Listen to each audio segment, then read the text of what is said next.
Takkellapadu federal water works నుంచి నీటిని pumping చేయు పంపింగ్ లైన్పై సీతానగర్ వద్ద లీకు మరమ్మతుల నిమిత్తం ఈ నెల 9, 10 తేదీల్లో నగరంలో తాగునీటి సరఫరాలో అంతరాయం కలదని కమిషనర్ మయూర్ అశోక్ తెలిపారు.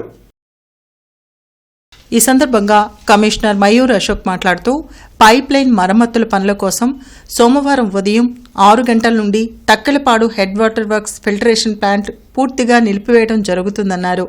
కావున 9వ తేదీ సాయంత్రం నుండి 10వ తేదీ వరకు తక్కెలపాడు హెడ్ వాటర్ వర్క్స్ పరిధిలోని నెహ్రూ నగర్, శారదా కాలనీ, వసంతరాయపురం, రాజీవ్ గాంధీ నగర్, హనుమయ్య నగర్, స్తంభాల గర్వు, శ్యామలా నగర్, గుజ్జనగుండ్ల, కోర్టు కాంపౌండ్, ఏటి అగ్రహారం, తారకరామానగర్ రిజర్వాయర్ ప్రాంతాల్లో త్రాగునీటి సరఫరాలో అంతరాయం కలుగుతుందన్నారు.